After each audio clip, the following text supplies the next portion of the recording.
ಸರ್ಕಾರಿ ಪ್ರಥಮ ದರ್ಜೆ ಕಾಲೇಜಿನ ಪ್ರಾಂಶುಪಾಲರಾಗಿ ನಿವೃತ್ತರಾದ ಅಶ್ವತ್ಥಪ್ಪ ಕೋಲಾರ ತಾಲೂಕಿನ ಹೊಳಲಿ ಗ್ರಾಮದಲ್ಲಿ ಸಾವಯವ ಕೃಷಿ ಪದ್ಧತಿ ಅಳವಡಿಸಿಕೊಳ್ಳುವ ಮೂಲಕ ಇತರರಿಗೆ ಮಾದರಿಯಾಗಿದ್ದಾರೆ.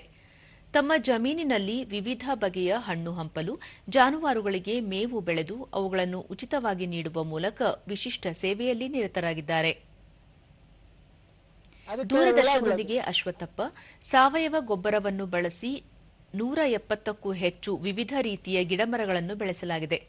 ಹಕ್ಕಿಗಳು ಸಿಹಿಯಾದ ಹಣ್ಣುಗಳನ್ನು ಸವಿಯುತ್ತವೆ ಎಂದು ಸಂತಸ ವ್ಯಕ್ತಪಡಿಸಿದರು. ಜಾತಿ 170-200 ಜಾತಿವರೆಗೂ ಇದೆ. ಪ್ರಾಧ್ಯಾಪಕ ಡಾ. ರವೀಂದ್ರನಾಥ್, ಹಸಿರಿನ ಅನುಕೂಲಕರವಾದ ವಾತಾವರಣ ಸಂತಸ ಉಂಟು ಮಾಡುತ್ತದೆ ಎಂದು ಹೇಳಿದರು. ಬೆಳೆಯನ್ನ ಬೆಳೆದು ಖುಷಿಗಾಗಿ ಜನರಿಗೆ ಹಂಚುತ್ತಾ ನಿಂತಿರೋದನ್ನ ನೋಡಿದ್ರೆ ಬಹಳನೇ ಖುಷಿ ಆಗ್ತಾ ಇದೆ.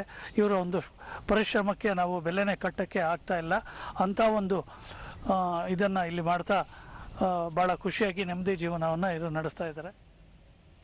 ನಿವೃತ್ತ ಶಿಕ್ಷಕ ಮುನಿ ವೆಂಕಟಪ್ಪ, ಅಶ್ವತ್ಥಪ್ಪ ತಮ್ಮ ಜಮೀನಿನಲ್ಲಿ ಸಾವಯವ ಕೃಷಿ ಮಾಡಿ ಗ್ರಾಮದ ರೈತರಿಗೆ ಮಾದರಿಯಾಗಿದ್ದಾರೆ ಎಂದು ತಿಳಿಸಿದರು.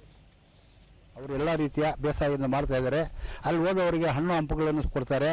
ಆಮೇಲೆ ದನಗಳಿಗೆ ಹುಲ್ಲು ಮತ್ತು ಇತರೆ ಸೊಪ್ಪುಗಳನ್ನು ಸಹಿತ ತಗೊಂಡು ಹೋಗ್ತಾರೆ. ಅದರಿಂದ ತುಂಬಾ ಜನಕ್ಕೆ ಅನುಕೂಲವಾಗಿದೆ.